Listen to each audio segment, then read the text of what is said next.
지난 2월 전공의들이 이탈한 이후 정부는 거의 매일 브리핑을 열고 복귀를 호소했습니다. 전공의 여러분께 말씀드립니다.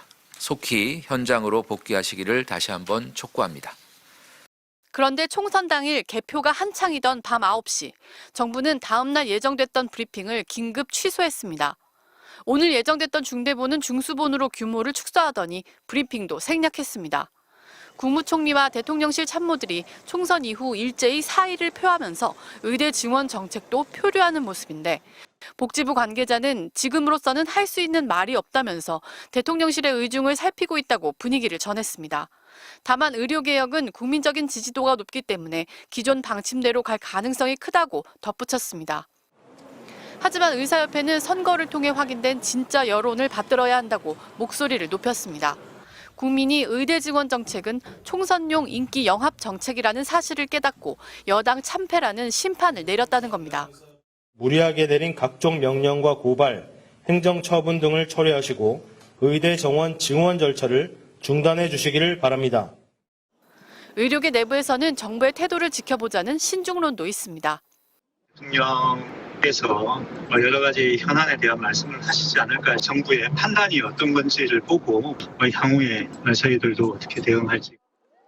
한편 사직 전공의 1,325명은 정부의 의대 정원 확대 정책 강행으로 피해를 봤다며 박민수 복지부 제2차관을 오는 15일 직권남용 등의 혐의로 고발하겠다고 예고했습니다. MBC 뉴스 박소희입니다.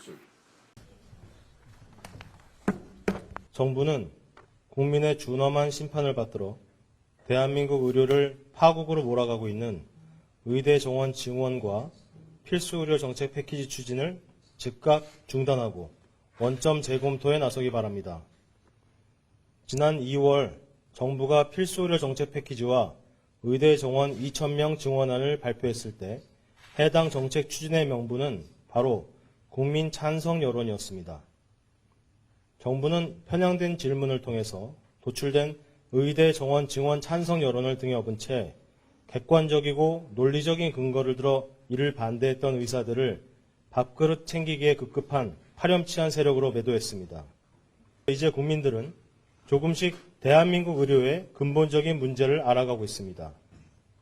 또한 한 달 이상 지속되는 수사에도 불구하고 의협 비대위 지도부에 대한 어떠한 혐의점도 찾지 못하는 경찰의 모습에서 국민들은 정부가 무리하게 의사들을 탄압하고 있다는 사실도 알아가고 있습니다.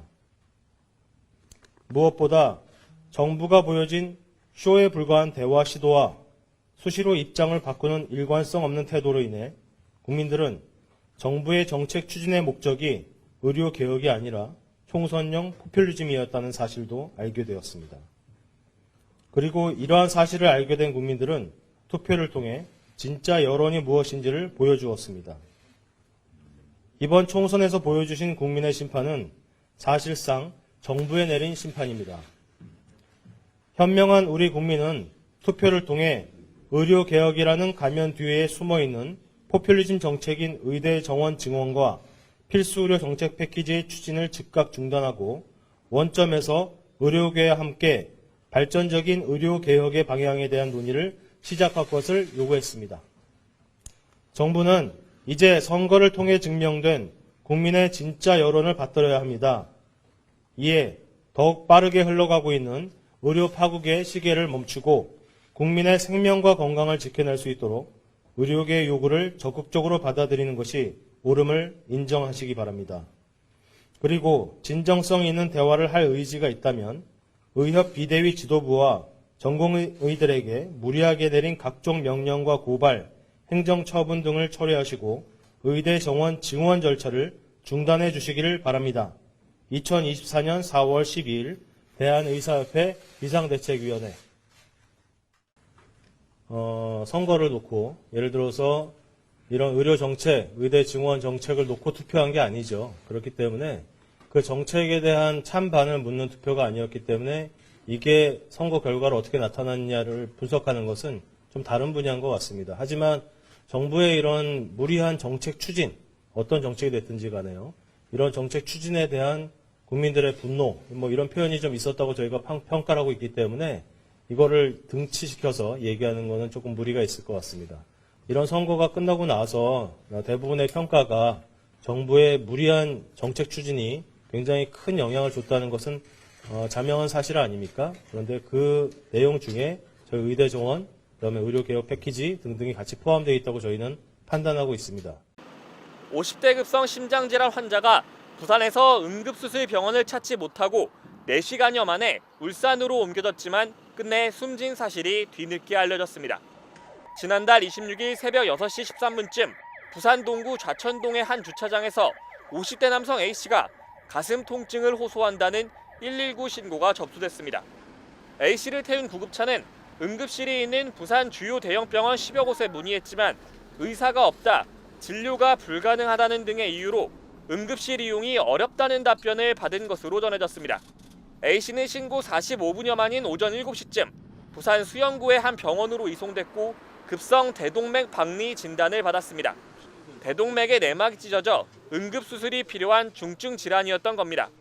하지만 해당 병원은 급성 대동맥 박리 수술이 불가능해 다른 대형 병원으로 이동해야 했는데 끝내 부산 내에서 이송할 병원을 찾지 못했습니다. A씨는 결국 해당 병원에서 50km 이상 떨어진 울산의 한 병원으로 이동해야 했고 오전 10시 반쯤 도착해 10시간 동안 응급수술을 받았지만 일주일 만인 지난 1일 끝내 숨졌습니다. 연합뉴스에 따르면 유족들은 긴급수술을 받지 못해 숨진 것이라며 울분을 터뜨렸습니다. 그러면서 병원들이 이송을 거부한 배경에 전공의 집단 사직 영향이 있다며 국민권익위원회에 진정을 제기했습니다. 중앙사고수습본부는 해당 내용을 조사 중인 것으로 알려졌습니다.